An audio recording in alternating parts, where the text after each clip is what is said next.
Just a note from me to say that I have just arrived in Singapore, where I'm going to be spending a few days meeting friends and colleagues at CNA, which is the Pan-Asian and excellent English language TV news channel in the region. So there will not be an American Week today on LBC, but it will return next Friday, May the 23rd, as usual, at 10 to 6. It is a shame, as some of you have pointed out, that I don't have time for one today, because it has obviously been a massive week for President Trump on the world stage that I think has really sharpened everyone's understanding of his presidency. He's not just transactional, he is completely and relentlessly focused on trade, using it now as the central pillar of his foreign and diplomatic policy, and really taking bilateral relations with every other country into mercantile territory. It's sort of like going back to the Silk Road or the early days of trading in South Africa, the Dutch East India Company there, Spanish and Portuguese traders in South America,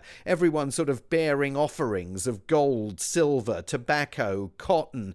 You get the gist. In 2025 it might be rare earth minerals. There is, in the president's mind, very little else that matters, and a total ongoing conflation of what is in America's national interest with what is in the personal corporate interest of the Trump Organization, the business built by the president that his sons are now notionally running. There's no question the president secured some massive investment deals for the United States this week. In Seattle, the 160 jets ordered by Qatar has the potential to put Boeing back on its feet.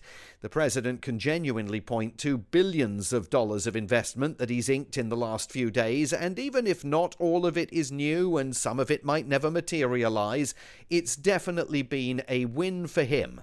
And a loss for Israeli Prime Minister Benjamin Netanyahu, snubbed by Trump on this Middle East tour, with the president's own special envoy Steve Witkoff indicating this week that the White House now accepts that the Israeli leader is seeking to prolong the war in Gaza, not resolve it.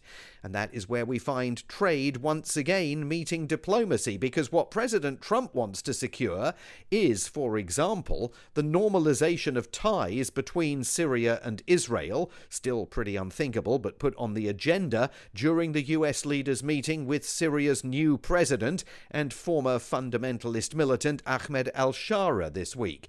It is all about the money and a foreign policy that believes trade trumps everything, and any world leader not aboard that train is not reading the room correctly. So there you are, a mini American week as the sun goes down here in Singapore. Thank you always for listening, and have a terrific weekend wherever this finds you.